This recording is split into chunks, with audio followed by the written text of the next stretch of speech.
I love absurdly difficult masochistic video games. We're talking the Elden Rings, the Dark Souls, the Bloodborns, the Battletoads on NES, all of the above and then some. No, I do not have a script for this video. You know, it's not going to be some complex 4-hour essay. It's just going to be an ADHD ramble that lasts for 10 to 15 minutes. I actually discovered my love for masochistic gaming, I guess we'll call it in this video, which is not really masochistic. There's a greater theme here as to why I enjoy these kinds of video games so much. But really, like, back in the day as a kid, right, like, I'd struggle on certain games, like, let's just say, oh, I don't know, maybe Crash Bandicoot on the PlayStation 1, because, you know, in retrospect, you know, it's not an absurdly challenging game.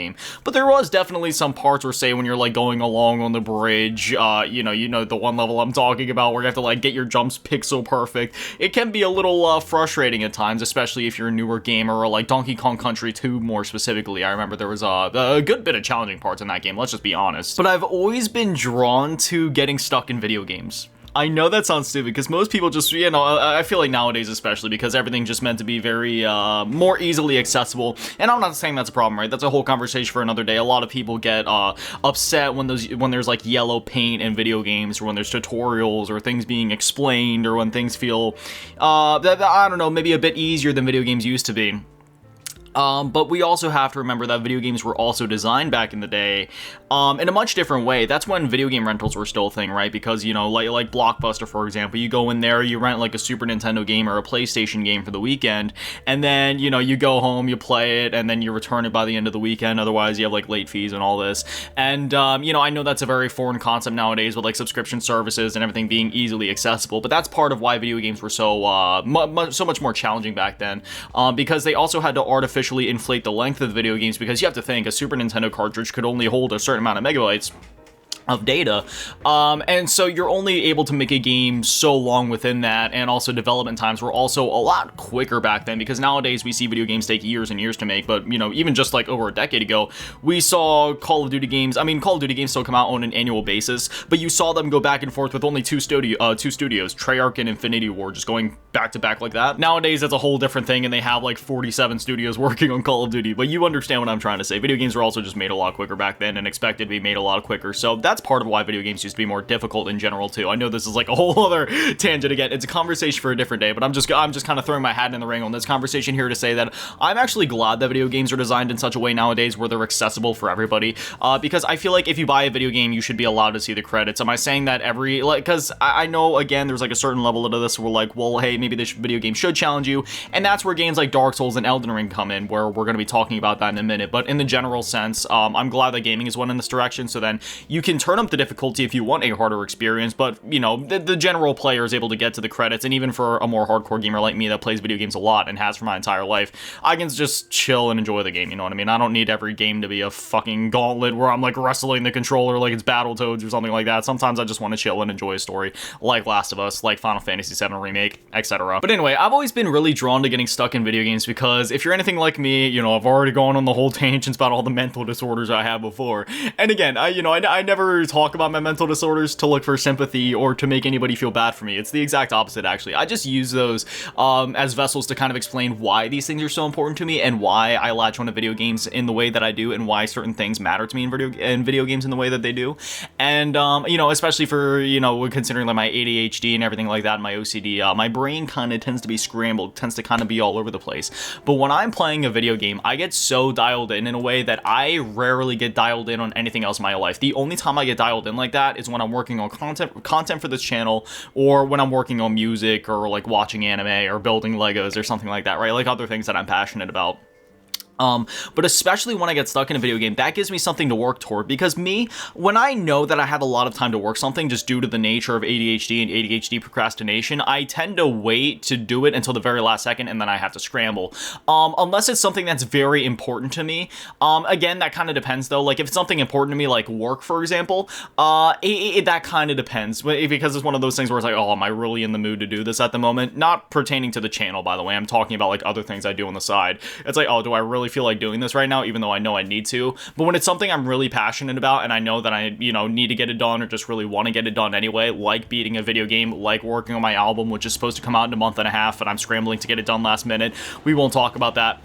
Anyway, you know, I tend to actually be more efficient at working at that rate. And not only am I more efficient, but I'm able to hone in on it in a way that you know, it is very rare for me, where I'm just focused, there's no brain noise. When I get stuck in that boss in Elden Ring, I am so dialed in. All I'm thinking about is that boss. And oh my gosh, this is also another thing that I love about video games, or like, you know, getting stuck in video games, is when you have to like step away from it, right? Just say life calls you away, maybe you gotta go make some food, maybe you gotta go check the mail real quick, however long that break is. Maybe it's even worse, right? I hate when I have to like go to sleep and I know there's something else, like an Elden Ring boss that I'm stuck on and I have to wait till the next day, like when I was fighting Millennia, for example.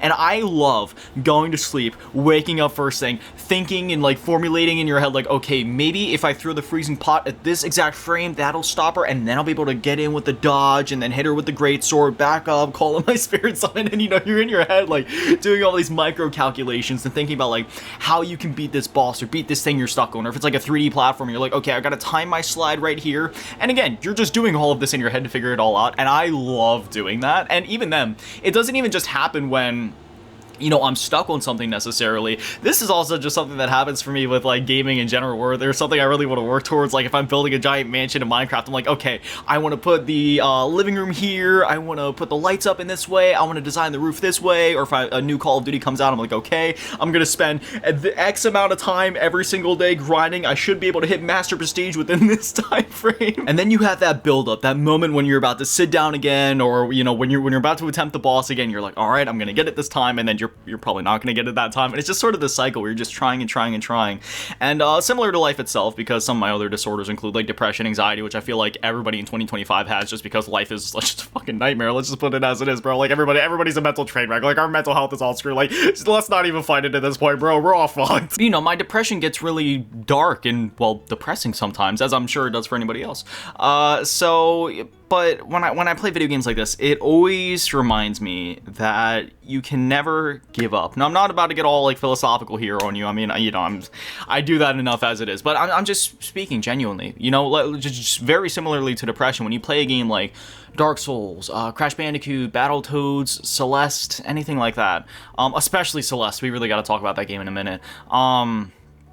You know, as long as you don't give up and you keep fighting, you'll eventually get over that. You'll eventually beat that boss. You'll eventually get over that mountain in Celeste. You'll eventually defeat that Ender Dragon, whatever it is. Oh wow, that hair looks weird. I gotta do something with my hair, man. This looks, do you like a bit of an anime style where I have like one strand going there in the center and then like the rest like goes over here or something? My name is Hiroto. There we go. We'll go with the anime protagonist style for the rest of the video. But very similarly to say like anxiety or depression, you know, if you keep fighting, sure, you know, you might have another boss that creeps up later in the game that you get stuck on again, or sure, maybe there's another platforming section in Celeste, or like another platformer that you're stuck on at the moment, or that you will be stuck on later on. But that doesn't matter right now, because what matters is getting over this current hurdle. You know, it's about living in the present. It's not about worrying about the bosses you've defeated in the past and comparing them to this boss, because beating you know, Tree Sentinel is nothing compared to fighting Millennia. And you know, in fighting Millennia, you can't be sitting there thinking about fighting the Elden Beast later on. Like, you just got to be thinking about fighting Millennia in the moment, because if you think about the future, you're gonna be stressing yourself out and won't be living in the present, and therefore will be messing up in the present, and it's just gonna be a whole thing where you'll be dying because you're not even you know, locked in and focused. And then if you try to compare the past to this situation, well, it doesn't even matter, because like Tree Sentinel versus Millennia is just completely irrelevant. It may seem similar because it's within the same game. It seems like it's related in some way, but it's absolutely not. It's a fresh situation. And when you look at life through that lens, you know, I feel like it helps you kind of like, not necessarily make sense of things, but kind of helps you to cope with things a bit more. Because it's very easy to compare one situation to now and say, oh, this is going to turn out just as bad as this did, or maybe it'll turn out as good as that did. You know, you never really know the outcome until you just kind of get out of your own head and try to work your way through it and see what ends up happening with it. And that's very similar to like any challenge that you come across in a video game. But that is also to say there is another aspect to it, and that is to say that, you know, you've already been through so much in your life before. You've already been through so much in this game before.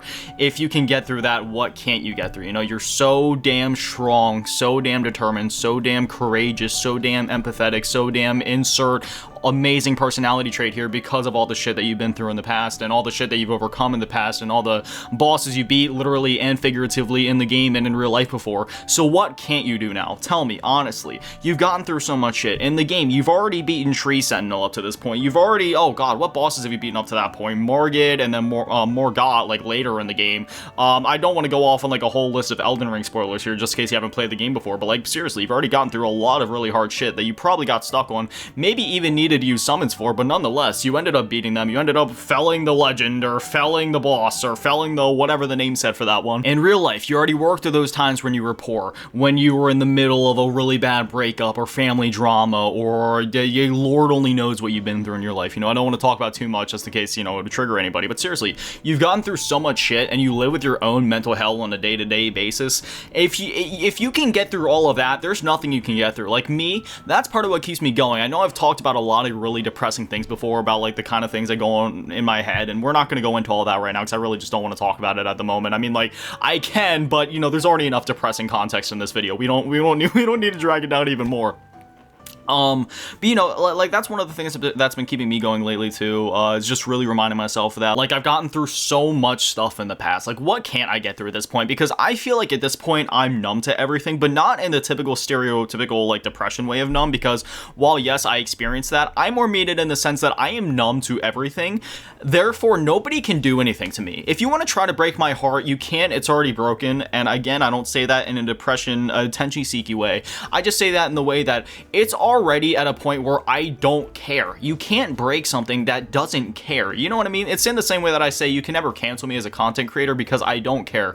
I will keep making content and my loyal fans will always support me because I just say what's on my mind, and if some blue-haired snowflake online has a problem with it, then I'm sorry, sucks to be you. I don't have anything against blue hair, by the way. That's the color of hair that I see all the 40-year-old Karens have, and it just pisses me off. Anyway, so I have a bit of a mouth, won't lie. But seriously, you can't break something that's already been broken before. Well, you can, but you know, a broken thing that just doesn't care anymore, and that's where I'm at. I just feel so damn resilient. Like, anything can happen to me at this point, and I'm just so, like, okay, it is what it is. I've been through this shit before. What can life throw at me now that I haven't been through before? Like, do we need to go through the grocery list? I don't think so, bro. Like, I'm good. Do your worst. I'm good, bro. I got my shit figured out. You want to throw everything you want at me. I still got Black Ops 2 and Resident Evil 4. I still got my Game Boy and Pokemon. I'll be chilling in bed playing. You know, you can do your worst. This is all you're getting from me. And that's also transferred over to video games, right? Because there would have been times in the past, for example, where I would have considered quitting a video game. I'm talking about Dark Souls 2. You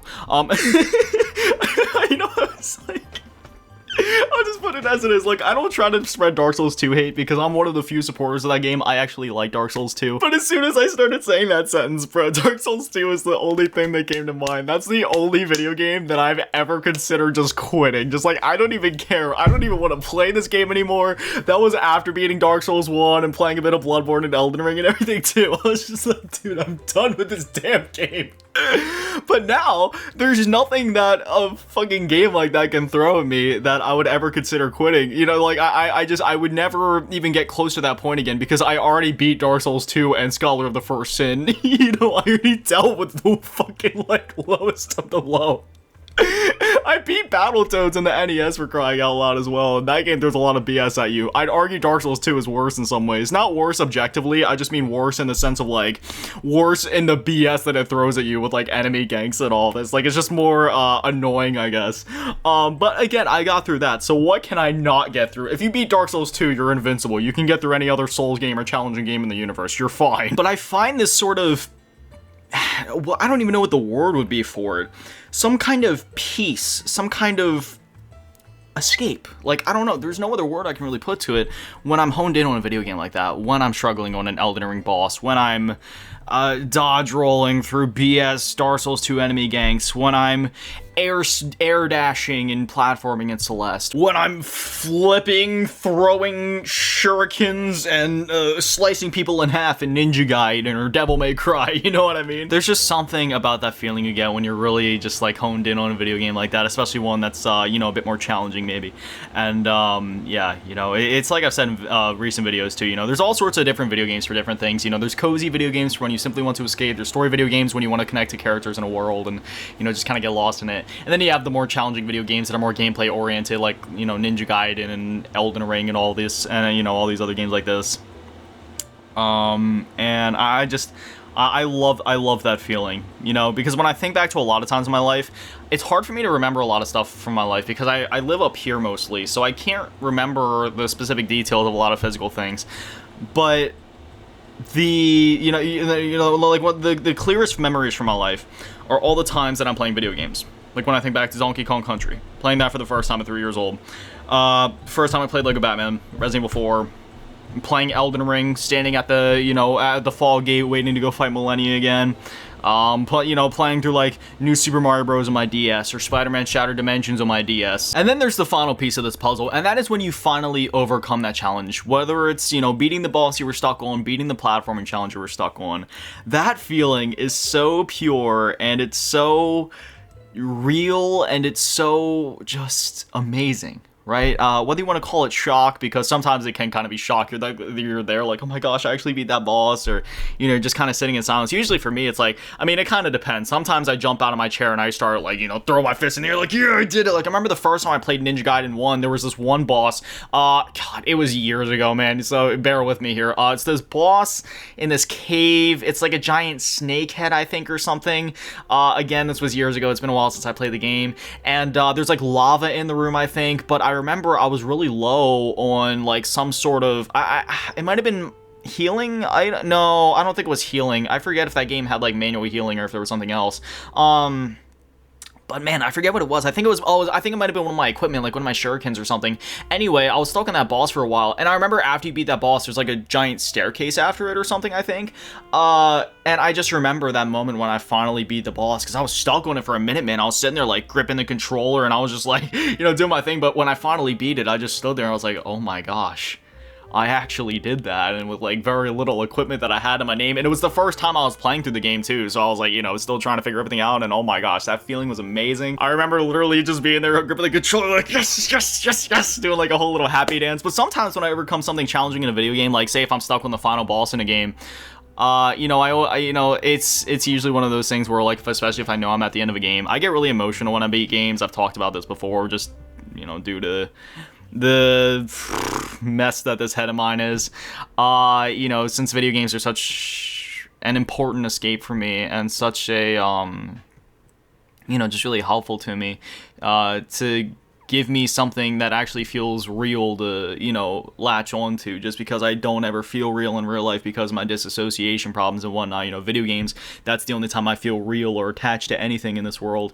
So, you know, when I beat a video game, I get really sad because I don't want to leave that world. I don't want to leave the story. I don't want to say goodbye to the characters. I want to keep it going. And even if there is a sequel to the game, it still hurts because it's like, you know, I still didn't want that adventure to end, even though I'm excited for the next one, for example, or something. But yeah, so, you know, for me, usually if I'm like stuck on a final boss and then I beat it, there's like, you know, that man tear moment where, cause I cry when I beat games a lot, I'm not gonna lie. Usually when I beat a game, I cry. So I'll be sitting there with like a mix of accomplishment, but also sadness and whatnot. But I just love that sense of accomplishment, you know, that feeling of like, wow, I actually did that. I actually beat this boss, or, you know, I overcame this thing, and then, you know, you roll credits and everything. It's like, damn. Man, what an experience. You know, that's one of my favorite experiences, or that's one of my like favorite feelings too, like when you roll credits on a game. I feel like I could make an entire video just talking about that feeling when you hit credits in a video game, because no matter what game it is, you always feel something when you hit the credits. It's just a moment of reflection on everything. And one of my favorite credit sequences to be, but I may even say my favorite. I mean, I don't know. I have a lot of favorite, you know, like ending cutscenes or ending credit sequences in video games. But one of them is Final Fantasy VII Remake, because at the end it shows you a complete slideshow of like everything, like little cutscenes and bits from like every part of the game, every single thing, and you get to relive the entire 30 to 40 hour experience right there in the credits right there, and it's just You know, that's exactly what I do every time I beat a game. You know, I'm sitting there listening to the credits music, watching the credits roll, and I'm just reflecting on the entire experience up to that point. And if the game has like, you know, because there's different kinds of credits music as well, right? You have like the more soft and somber like Resident Evil 4. You have the more epic and intense like Callisto Protocol, or something that feels like, I don't know, like the credits. I love the credits music in Modern Warfare 3, the remake one, or, you know, the reboot one.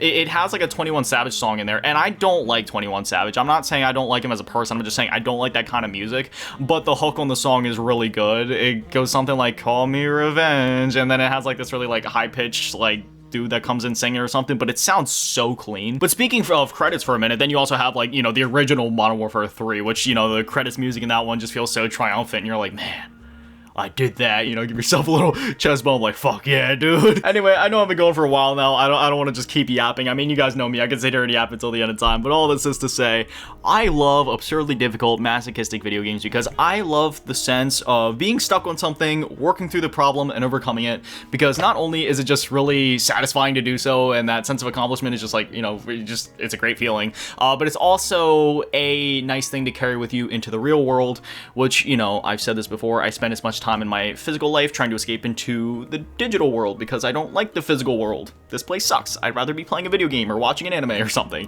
or, you know, building Legos or something, because that's still detached enough from reality while still being in reality that I'm able to, you know, interact with that, and, you know, and still enjoy it and escape into it in some kind of way. That being said, for all the time that I do spend in this physical world of ours, it's still like a nice sentiment to carry with us into the real world, that if we keep working at a problem, no matter how long it takes, no matter how much hell it puts us through, no matter how much, whatever you want to say about it, whatever, no matter what it takes, eventually, if you keep at it, you'll eventually get through it, and you'll overcome it, and you'll come out stronger and better with more experience and more wisdom and all the other words you can put in there on the other side of it all. I'm sorry I fibbed. There's actually one last thing I want to talk about, and it's those moments in Souls games, for example, where you have that bonfire moment, like Firelink Shrine, like the Round Table Hold in Elden Ring, but more specifically the bonfires in Dark Souls. That feeling of where, like, even in a chaotic world, there's still safe spaces, there's still places you can call home, there's still places you can return to and know that you're safe. And, you know, for me, video games are my bonfire. Anime is my bonfire. Legos are my bonfire. Music is my bonfire.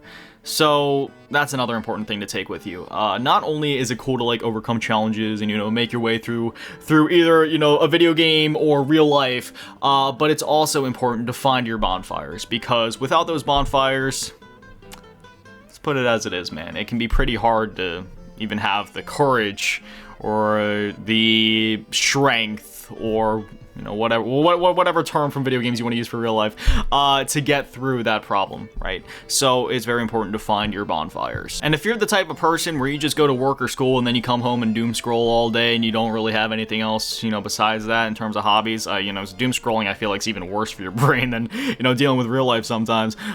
You know, just with the way that, you know, a lot of stuff is on social media. We're not going to get into all that, you know, that conversation right now, but, you know, find your bonfires.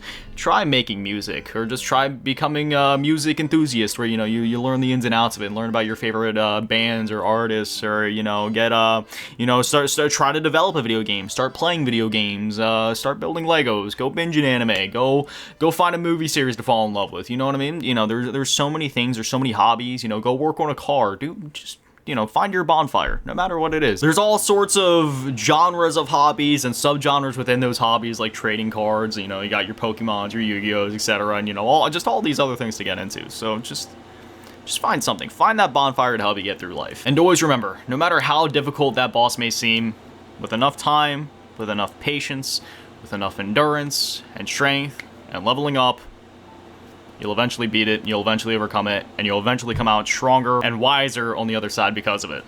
Just don't give up. Or, as they say in Dark Souls, get good. But anyway, as always, a massive shout out to the patrons, and to remember to get all of them in the low ball tier, and an even bigger shout out to the big ball tier, the last king, Emmy Tad Manny, and the biggest shout out to the GT Run, some cheese code. Thank you guys so much, guys. Little legends. I love you. Have an amazing day, beautiful. I love you all.